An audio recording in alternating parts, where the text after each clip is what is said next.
How's it going, everyone? Nick Templin here from Templin Scouting, and I'm going to be releasing right now my final rankings for the mock draft for 2021. Actually, these aren't really going to be my rankings. They're going to be more of what I'm expecting to happen. This video is going to be more of a prediction video rather than me saying this is who I think should go here, and so on and so on. So I wanted to make sure I got this one out to you guys before the draft tomorrow night, and then hopefully tomorrow I will be able to record my my rounds 2 to 7 mock draft, which will be a very long video, but I would like to try and get that out as soon as possible. I will admit I've been pretty crunched for time, so some of the later round prospects I'm less familiar with, but I will try to do my best. Also, I won't be able to do that video on capfriendly.com because they only have, I believe, the first 2 rounds available. Oh no, they have, that's awesome. I'm going to do the whole 7 rounds on here. That's perfect. So I'm glad to see that. I don't think I've ever done a full 7 round mock draft on this site before. But anyways, yeah, so that's what the plan is going to be. So I'm going to get right into it right away. My first overall pick is the same, and it will remain the same. It's going to be William Eklund. I think a lot of people are still expecting it to be Owen Power, but here's the thing. Owen Power, up until recently, I don't know, even still, I don't know if he's been interviewed by the Buffalo Sabres even once. That's really fishy, honestly. I mean, maybe he actually has and he's just not telling the media, but you know, for him to go out in the media and say that the Buffalo Sabres have never contacted him seems a little odd, to be honest. And William Eklund, in an interview not too long ago, said that he believes he's going to be the first overall pick. Why would he believe that? Probably because Buffalo is talking to him, and he knows that Buffalo isn't talking to some of the other top prospects here. So, there you have it. William Eklund, first overall pick. I'm locking that in. Again, this is the one year where I think I could legitimately be wrong about the first overall pick. It's not. It could be a huge surprise, to be honest, this year. It could be really anyone within this top 10 would be you can make a reasonable argument for pretty much anyone here. So, I'm going to go with William Eklund. I think Buffalo likes him. I think losing Jack Eichel means this is the kind of guy that they need to bring in at the center position. So that's what we're going to go with. Moving on to Seattle, Owen Power. Again, that's been the same for me the whole time. He's got to be the guy. I'm going to move on to Anaheim here. I'm not going to go over the Owen Power selection too much for Seattle. Basically, they just feel happy that he falls to them at 2 because he is a guy that I do think that Owen Power is probably overall going to have the biggest impact from this draft. I think I like William Eklund a lot, more than most people, and I think that he will be, you know, a number 1 center for Buffalo for sure. But I think Owen Power is going to be an elite defenseman that, you know, Buffalo might regret not taking. I don't think they will. I think that, you know, they'll be more than happy with William Eklund. But it would be kind of like a situation where you're kind of asking yourself, you know, would you prefer a number 1 center for the next 5 years, you know, at least? Or would you prefer a number 1 defenseman for the next 5 years at least? And, you know, it's more of just looking at Buffalo and their roster and stuff and just wondering what is it that they would want more. I think they want the centerman. Seattle as a new franchise, well, they take the best player available no matter what. So that's Owen Power. Moving on quickly here. I was going to, in all my mock drafts, I do believe I had Dylan Gunther going to the Anaheim Ducks at 3. That's what I would do, personally. But it's starting to sound to me like that's not likely going to be the situation. They're going to look at Matt Beniers still being on the board, who some people believe should be the first overall pick. Personally, he's much lower in my rankings. But, yeah, so I think Anaheim will say, you know, they like the name value there. They like this guy who's been talked about as a potential first overall pick in this draft, and they see that he's still on the board at 3, and they don't pass up the opportunity. You can make the argument that Anaheim really does have a log jam at center for their prospects, but honestly, Beniers can play the wing, and they have a lot of centermen on the line in their lineup already who can play the wing, like guys like Comtois, Sam Steele. I think is he can play the wing. So I think though Anaheim's in a situation as well where they just go for best player available. Looking at the New Jersey Devils, it's got to be Luke Hughes. I think it's somebody that they must have looked at extensively this year, having Jack on the team already. It's probably a guy that they've been watching for longer too than most of the other guys in this draft, coming into this draft year and stuff. It's potentially something they would want to do to reunite two of the Hughes brothers. Obviously I don't see them making any moves to get Quinn, but yeah, so there's a lot of things to like about Luke Hughes. He's a good puck-moving defenseman. He's bigger than his brothers. He's 6'2", whereas both of his brothers are, less than 6 feet. I think that this is probably the direction that New Jersey is going to go. Would I pick Luke Hughes over Brent Clark? Absolutely not. No, I would take Brent Clark here in a heartbeat, but it just seems like the kind of move that the Devils would be wanting to make. Looking at Columbus at 5th overall, I think they're going to go... Personally, I want them to go Kent Johnson. I think they really are in desperate need of a center. But they are probably going to look at the fact that they're losing Seth Jones this offseason, most likely. Assuming that a trade does get done. And then, Brent Clark is there. I think that's who they take. Don't want to go over it too much, but Brent Clark is a really good two-way defenseman. He reminds me a lot of Drew Doughty in a lot of ways.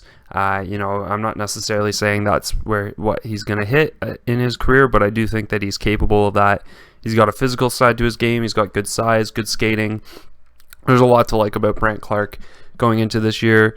He's probably a guy that if he doesn't make the team in his first year, because I think he's one of the few guys that could, he's definitely going to make it, the year after. So he's a guy that they're going to get early impact from for sure. Moving on to the Detroit Red Wings, this is a team that I have in the past had taking a goalie with this pick. As of today, that option kind of seems like it's not on the table anymore, as they have traded for Alexander Nedeljkovic, who I think has really high upside to potentially be a franchise goalie for the Detroit Red Wings. So for that, first of all, what a move by Yzerman. I think he's absolutely killing it as the general manager of Detroit so far. So they are in an opportunity where they get to take the best player available. It's Dylan Gunther. Come on, that's such a nice pick for this team to get another top 6 forward who, just like Brent Clark, I think is probably pretty close to NHL ready already. So if he doesn't make the team in year 1, expect him to be a top 6 force in year 2. The guy just has a lethal shot. He's a good puck handler. Just really good offensive abilities. He, in the short time that the WHL did play this season, he was absolutely tearing it up. There's just so much to like about this player. I think he will finish his career with the most goals out of everyone in this draft. He might not be the highest point scorer. I think Eklund will be the guy who takes that home when it's all said and done. But Dylan Gunther, definitely going to be a guy that we look back at and think, yeah, he should have been the 3rd overall pick in this draft. We're going to say Anaheim made a mistake not taking Dylan Gunther. All right, moving on to the San Jose Sharks. Well, it's kind of hard for us to select a defenseman for them, personally, I think, because they're kind of stuck with Burns and Carlson for a while now. So those are roster spots that, they won't really be looking to fill. They might be able to get rid of the Vlasic contract. That might be something that's more of a possibility. And as far as prospects go, their only prospect that I'm really fond of as being a potential elite player is Nick Merkley, but even he's kind of risky. But he is a defenseman, so you kind of look at this year and you wonder, do they want to invest so highly in a defenseman like Edvinsson, for example? Personally, I think there's some risk with Edvinsson. I think he's potentially a good player, but I think he's definitely got some bust potential to him as well. As far as the offensive side to his game goes, I don't think we saw enough from him to believe that that's going to be a force when he comes to the NHL. I think he's big, he can skate, and he's solid in his own zone. But whether or not that offensive side that people like so much from him will carry over, I think that's kind of yet to be seen. I do like Kent Johnson as a possibility. Let's go with Jesper Wallstedt. The San Jose Sharks have one of the worst goaltending situations in the NHL. I did like their trade to acquire Adin Hill. I think Adin Hill, being a younger goalie, he does have some potential upside as a really good backup. That being said, I don't see him becoming a starter. And looking at Martin Jones, who has been one of the most wildly inconsistent goalies over the past 4 or 5 years, ever since he became a member of the San Jose Sharks. So it's definitely an area of concern, but I think when you draft a goalie like Jesper Wallstedt, you end up filling that role for the long term. And I think that I don't think there's a lot of risk in drafting Wallstedt, and I don't think there's a lot of risk in drafting him this high.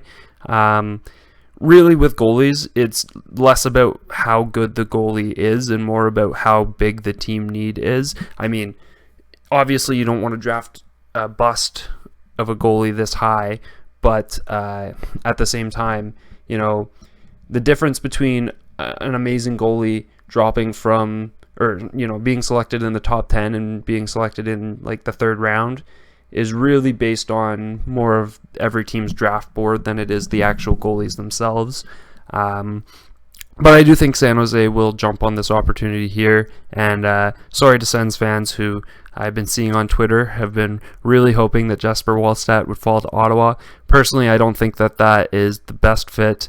I don't think it would be a bad pick, but I think Ottawa would potentially, even with him on the board, even look somewhere else. So yeah, San Jose, Jesper Wallstedt, I think it's a smart move for a team that doesn't have anything in the way of goaltending prospects, really. So moving on to LA. LA is the team that I see taking Edvinsson. I think that the fit there is really good. They've really done a good job of building a forward prospect core.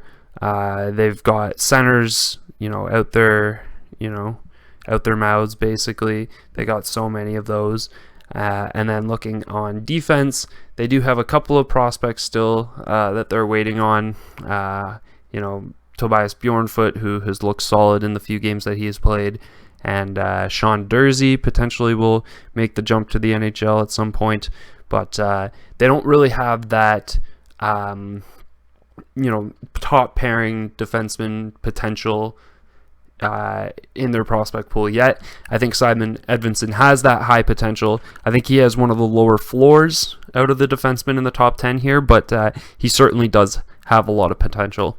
Looking at the Canucks at number 9, they're a team that I think will trade down in this draft. Personally, I think they'll look at this board, and being a team that doesn't really need a top-end center at the moment unless they think they're going to be trading either Pettersson or Horvat at some point, which I don't think they will. And, none of these guys, as much as I like Kent Johnson, are going to, outshine either of those guys. They could look at a winger. I think, personally, I'm not a big fan of Lysell. He could go here. Chibrikov, I've been hearing a lot of people talking him up quite a bit. Also not a big fan of him. But again, it's not my list. Not a big deal.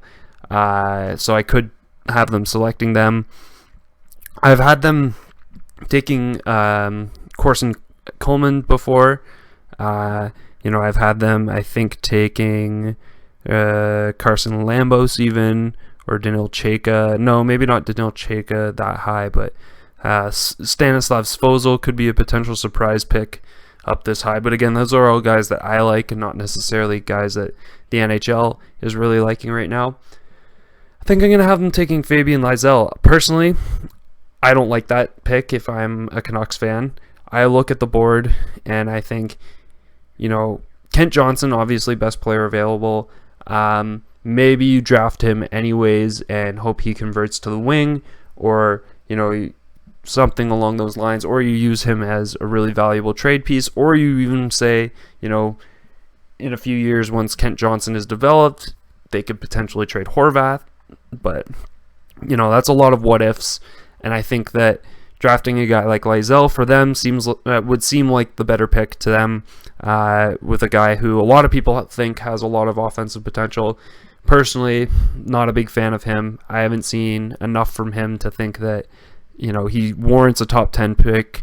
I don't even think he warrants a top 15 pick personally, but I know the hockey world. I know that this name that's been floating around, it's going to generate enough buzz to get him somewhere in this range, and potentially looking at this board, I could see some teams looking at him and thinking that he could be the best winger available and taking him there.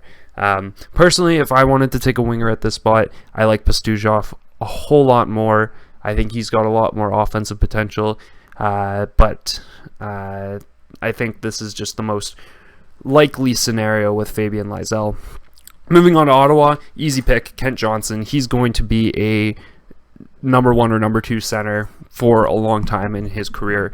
The fact that he's already played a season in the NCAA means he's a lot closer in his development than a lot of other players on here. He's probably not going to be a day one starter like guys like Power and Beniers, his teammates, necessarily. He might take a little bit more time to develop, but if you look back at the season he had, in college, which his college season was fantastic as well, but the season he had the year before in Junior A in BC, which is, nobody should take that league lightly at all, because they've developed a lot of really solid NHL talent.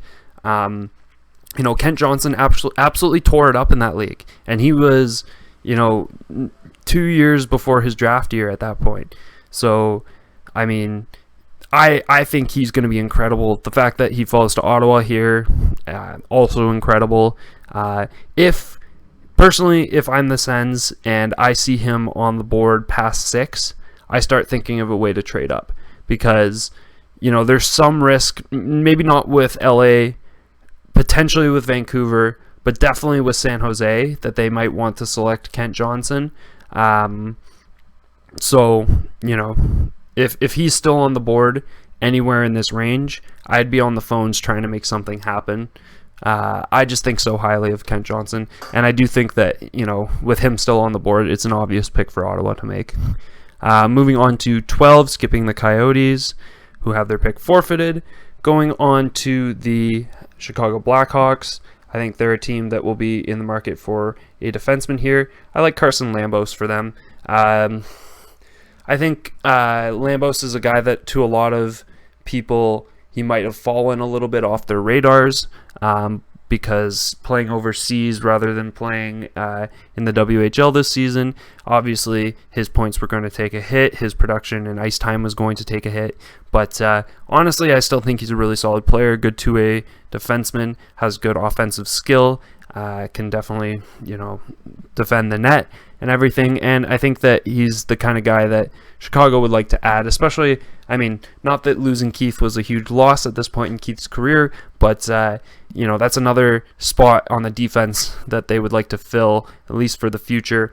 Not that Lambos will ever be to the level of prime Duncan Keith, but, you just got to fill the roster spots. It looks like they might be a front runner potentially for Seth Jones, so this pick actually might belong to Columbus instead when it's all said and done tomorrow, but I do think that if they are still sitting at this spot at number 12, they're going to look to go defense. Looking at the Calgary Flames here, number 13 here, I really like Cole Sillinger as their pick. He's a guy that I've had going 10 before when Kent Johnson wasn't available for the Senators. I think that Sillinger is a guy that not enough people are talking about personally. I think that he's got a ton of offensive upside. He's a solid center, good face-off guy, good skill. And with the way that Calgary is kind of trending, it looks like Monahan, his days are numbered at the center position. I don't imagine Mikael Backlund will be there for super long term at this point. So center is definitely a position that I think they'll look to address here in the first round. And Sillinger, I think at this point, is the best player on the board.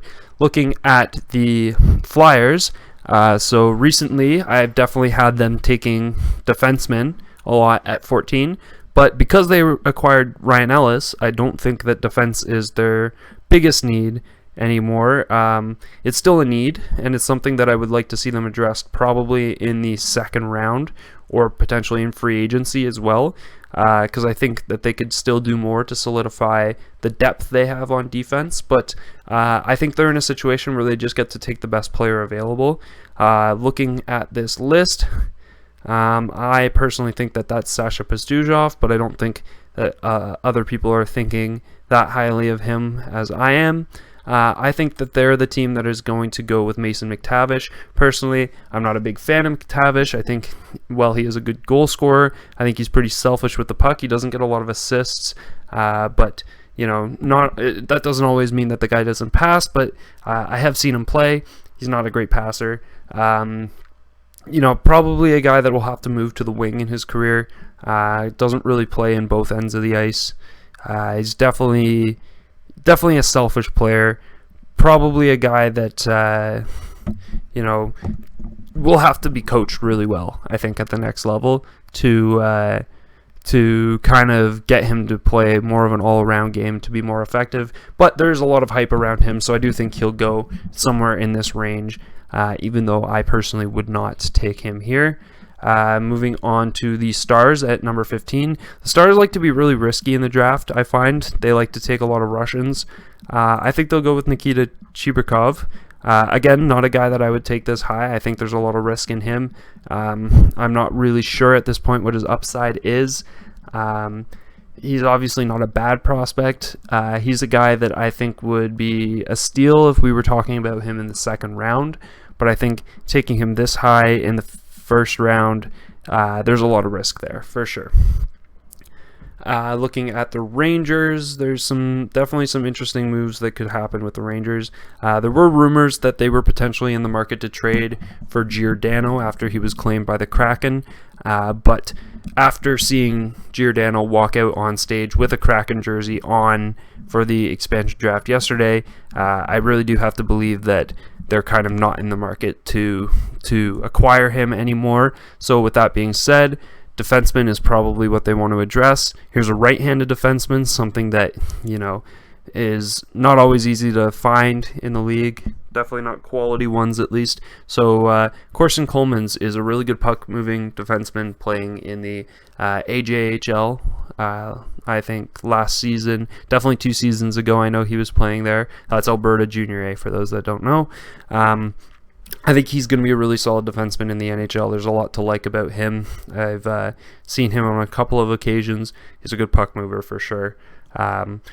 And I think with the Rangers, they have an opportunity to really solidify a defensive core, with young guys to build around Adam Fox, who is their franchise defenseman. Probably the best defenseman they've had since, maybe the 90s. So, there's a lot to like about the Rangers going forward, and I think this is the right pick for them to make. Looking at the St. Louis Blues, personally, I think that defense is what they have to address for sure, especially now that they've lost Vince Dunn. And I've had them making this pick before. I'm going to have them do it again. I think they fall for, not fall for, because that makes it sound like it's a bad pick. I mean, fall in love with Scott Morrow as a defenseman. He came up through the U.S. high school system. I'll have to double check, but I do think it was the Minnesota high school system, which is one of the best high school hockey programs in the States. He is really solid offensively. He has the ability to be a power play specialist, potentially. So I think that those are all things that St. Louis values and really needs right now, because they're not going to have Torrey Krug forever. Colton Parayko, he's only got a year left on his contract. Who knows if they'll bring him back. So I think that's what they're going to want to address right now. St. Louis is another team that you could potentially see try and jump up into the top 10. They definitely have the assets to do that. So they'll be an interesting team to watch tomorrow night. Looking at the Winnipeg Jets now, they're another team that I think should go defense, and I think Daniil Chayka is definitely the guy there. Not going to go over that one too much. He's just a big Russian defenseman, mostly on the defensive side, but he was able to play power play time for the Guelph Storm 2 years ago, and when I saw him, he was really solid playing in that role. He's got a heavy shot and stuff, so he can definitely contribute on offense. But I think what the Jets really need to find right now is some more guys who can shut things down defensively. I hope for their sake that they're able to hold on to guys like DeMello. Logan Stanley was looking really good, so that's nice for them. But yeah, so Daniil Chayka would be a really good ad for them, I think. All right, looking at Nashville, and there's one guy that I constantly have Nashville taking. He keeps falling in people's rankings. I don't think he's going to fall too far in reality. I think that there's going to be a team that tries to sneak up here and go with Aatu Räty. I think that he really fits the mold of what Nashville likes in forwards. He's really good in both ends of the ice. But definitely has a lot of offensive skill and has shown that in the past. A lot of people know the name because he was, for a while people thought he was a shoo-in to be the first overall pick this season. But obviously he had a down year in the Finnish league. Did not perform to the level that people expected to him. But with the expectations that people had on him, he was doomed to fail from the beginning. I don't think that makes him a bad player. I don't think that will make him a bust. Obviously, you don't want to take that risk on him in the top 10. But I think a lot of people are going way overboard with it, making him even sometimes fall out of the first round completely. I don't think that that's fair. Aatu Räty, definitely the right guy here for Nashville, I do believe. Looking at the Oilers now, they're a team that might want to actually address defense again now that they've lost Larson. That being said, guys like Evan Bouchard are likely going to step up and be a part of the lineup going forward. So I think they're a team that will actually go ahead and use a pick on a goalie. I think Sebastian Cossa has been getting a lot of hype lately, and rightfully so. I think he's an amazing goaltender. If it weren't for Wallstedt, he would, without a doubt, be the best goalie in most draft years. And it's been a while since we've seen two goalies go in the first round in a draft. I'd have to look up when the last time was that happened. But I think there's certainly a lot to like with Cossa. I think that the Oilers, obviously with Mike Smith, he's not going to be there forever. They just signed him to a 2-year deal, which will carry over till he's 41, I believe. Not sure I understand them going that route with him, but in 3 or 4 years though, Sebastian Cossa, I think without a doubt will be that starter there in Edmonton that they need. He played for the Oil Kings. He's obviously very familiar with the Edmonton area, which would have allowed their scouts to get to watch him a bit more than probably most other prospects this season. So I think that it's kind of a match made in heaven for both sides there. Looking at Boston, who doesn't usually have their first round picks, I would say. They don't get to draft. This is probably the highest they've drafted in years too, because even when they do draft in the first round, they're usually at the tail end of it. So at 21, they really do have a chance to bring in a prospect that can be their next best player, or be their next best prospect, I should say, because they haven't done a great job with drafting, at least over the past 5 or so years, with the exception of guys like McAvoy. So personally, I think that center is something they're going to want to address with them more than likely losing Krejci this offseason. Chaz Lucius falling to them here, I think, is a pretty good value pick. I think it's hard to evaluate Lucius. He's coming off an injury, but I do think that he's got a lot of upside. He's shown a lot of talent in the past, prior to this year. So he is a guy who definitely has that top 6 center upside, and that's what Boston needs. So looking at now the Minnesota Wild, who had a really good and surprising season, they got to go with the best player available. Sasha Pazuhov, without a doubt, is that guy. Obviously, Minnesota really likes their American-born players.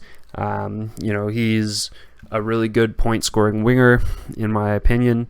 So he's definitely an asset to any team at this point in the draft. Not going to talk too much about this one. Moving on to Detroit now, looking at who they could potentially bring in. So we started off their draft by selecting Dylan Gunther. So potentially they're going to want to look more in the defensive side of things here. And I really like Stanislav Svozil. I think he still has the upside of a first-round pick. He's kind of fallen in a lot of people's rankings. Not enough people are really talking about him, but he's a guy who's been a shutdown defenseman in the Czech league for a very long time now. He's played in the men's league since he was 16. And it kind of reminds me a little bit of when Detroit picked Moritz Seider, who was having a similar impact for his team in Adler Mannheim. And personally, I thought of him as a top 10 pick. A lot of people weren't a big fan of him. I'm not saying that Stanislav Svozil has the same kind of upside that Moritz Seider has. I think Seider is going to be a very unique defenseman in the NHL with how good he is defensively and offensively. But Svozil, I think, brings so much to the table defensively that a lot of teams are not going to want to, or are going to wish they didn't pass up on him in the first round. I don't see him going any higher than this personally. I don't think he fits the needs of a lot of the teams ahead of him. But I think for Detroit, after taking a home run pick on offense, I think they can go for a nice stay-at-home defenseman here at the tail end of the round.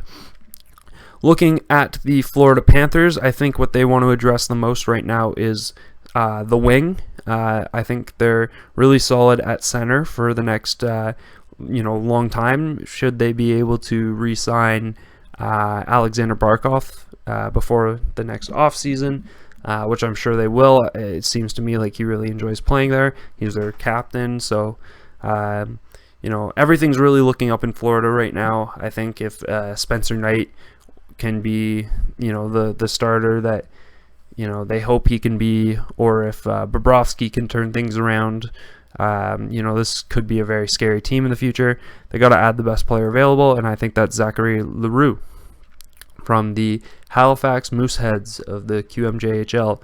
I think I had them taking him before in previous drafts. I had him listed as a center at that point, but he can very clearly also play the wing, so they can pretty much flex him out wherever they need him in that lineup.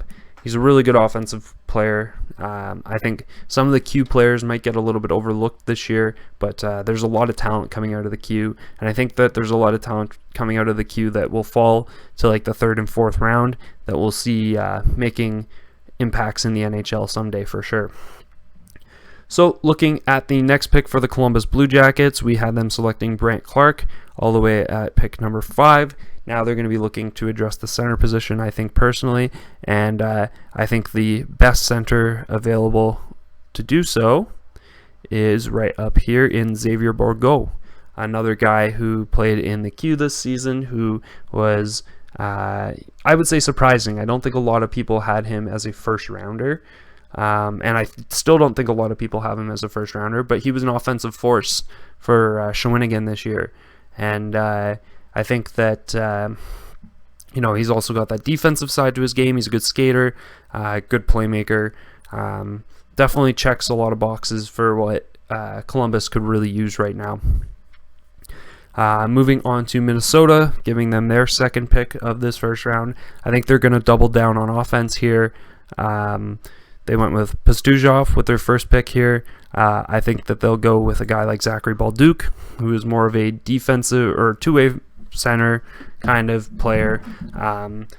At this point, this roster is really starting to take shape. You kind of take the guy that you think is the most likely to have an NHL impact. I think that's got to be Zach Balduke. I think he's going to come in and be a really good third-line center for a lot of his career. I think he might have a few years where he has the upside of a second-line center, but it's definitely not a flashy pick, but it's a pick that people might look back on and say, this is a guy that was part of a championship winning team, not the guy who won the championship for you, not the guy who's going to go down as a Hall of Famer, an All-Star, or anything like that, but just, a role guy that came in, did his job really well, quietly, and people are going to look back on with a lot of respect, and I think another, like a guy that the analytics crowd are probably going to like quite a bit. Looking at the Carolina Hurricanes with their first pick in this round, we're going to take a look at some of the defensemen, I think, because they are losing Dougie Hamilton, it sounds like, to free agency, and they are also, they have also lost, no, they didn't lose Jake Bean. I was thinking that they did, but they lost Morgan Geekie in the expansion draft. But, either way, defense definitely what I would address if I were them at this point. Personally, I do like some of these defensemen here. Sean Baraines, personally, I do really like. Logan Mailloux, he hurt his draft stock. I don't know if anyone's heard that story. I'm not going to talk about it right now. Might make a video on it in the future if you guys are interested in that. Looking at some of the other guys here, they do have a lot of these, I do like Isaac Belleville, but I was going to say some of these other, CHL prospects are pretty overrated on here, I would say.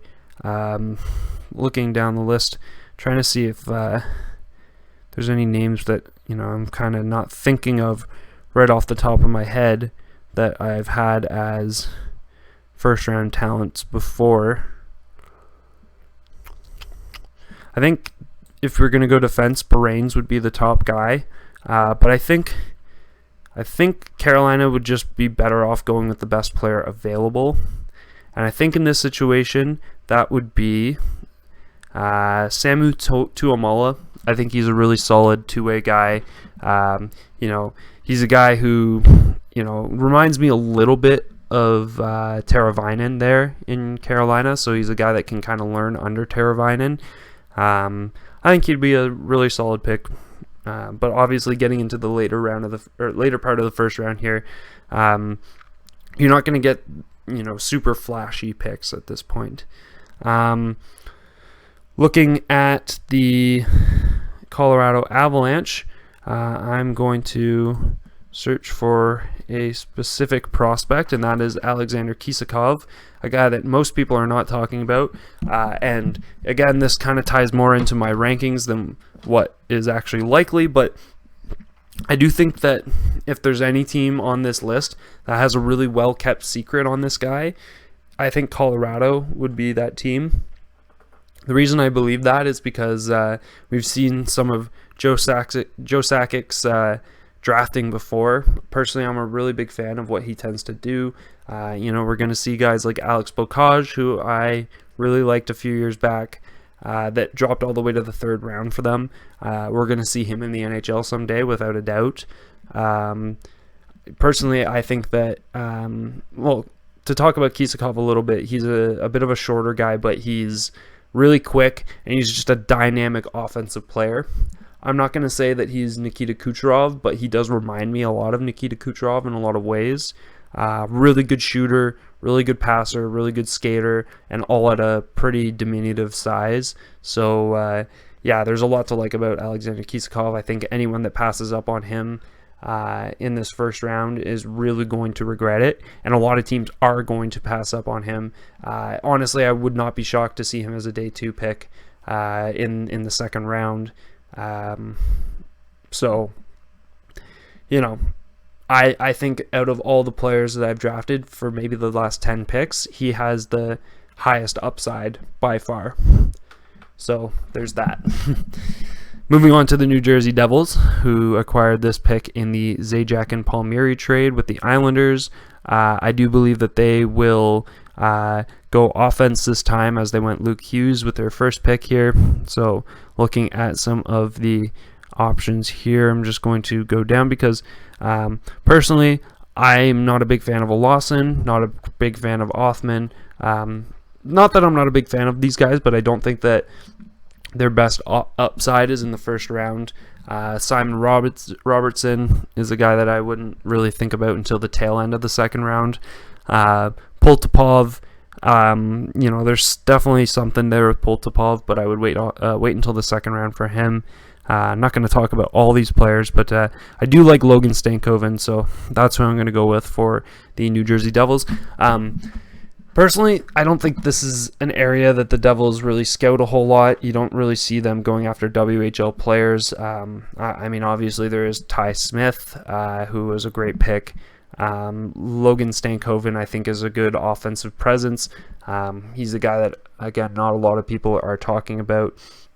But I think he will be a potential second or third line center for the majority of his career. So definitely an area that the Devils could address at this pick. Looking next at the Vegas Golden Knights, they like to pick guys with really high potentials that are really risky, and that this year that's going to be Tristan Brose. I think that it's either Brose or Bros. He's a really good, high school player. He has, from what I hear, a two-way game. Obviously, being a high school guy, not a guy that I get to watch a whole lot of. The tape on him is kind of hard to access, but statistically, he seems really solid. I do think that Vegas will try and kind of throw us for a loop with their picks, as they often do. Moving on to the Montreal Canadiens, without a doubt in my mind, their biggest need going forward now is on the defense. Before I was thinking it was the center position, but I do think that Kotkaniemi is definitely proving himself to be a worthy top six center of the future if the past playoffs are any indication. The reason why I think they need to address defense is news came out today that the career of Shea Weber may be at the end at this point. He is going into surgery, I believe, this season, and will likely miss the entire season. And at this point, they're not sure if there's going to be any timetable for his return. He may just choose to retire when it's all said and done. So looking at some of the defensemen that they could potentially try and bring in here, I do like Anton Olsen. Obviously, you're not going to find a Shea Weber replacement in this draft. There is no defenseman like Shea Weber that exists. There's nobody of his size and stature that can skate as well as he did, shoot as well as he did. He was physical, which you can find for sure, but you just can't find that kind of all-around play like you did with Shea Weber. So obviously that's not who Anton Olsen is. That being said, he's a good puck mover, still has decent size, definitely the kind of guy that Montreal would go after to try and fill that hole in the future. And last off for the first round here, we've got the Columbus Blue Jackets. So we are going to take a look for them. This is their third pick of the first round. I do believe that they are more likely to either to trade one of these picks for sure. I would say they either try and use both of them to trade up in a package, or they use one of either the 25th or 32nd to trade back and grab more picks in the second and so on. But as for this mock draft, which does not involve any trades, and to finish it all off here, I think that Matthew Coronado is the right guy for them to go with here. I do think that personally he's a guy that should go much higher than this. That being said, he's not a guy that a lot of people are talking about. He really was strong in the USHL this year. I could be wrong, but I think he led the league in points. It's been a little while since I looked at that, so don't quote me on that. But I do remember seeing him at least near the top of the points list in that league. He's a good point-scoring winger. Not much more to say about him than that. When you look at the picks here that Columbus has had, they've addressed center, wing, and defense. And I don't really think they need to address goaltending. They do have 2 really solid goaltenders. So whichever one they do decide to keep, I think they'll be very happy with for the future. So let me know what you guys think about this mock draft. Again, this is not really my rankings. This is more what I believe is likely to happen, because if you guys have been watching me for a little while, you know that I wouldn't rank Matthew Beniers quite this high. I wouldn't rank Fabian Lysell quite this high, but same thing with Chibukov. But these are the guys that the NHL likes, and I'm trying to go with my bold claim that I really do believe that William Eklund is that #1 overall pick that we will be seeing on tomorrow night on Friday. So let me know in the comments down below what you guys think. If you like this video, please give it a like and subscribe if you want more NHL prospect content like this in the future.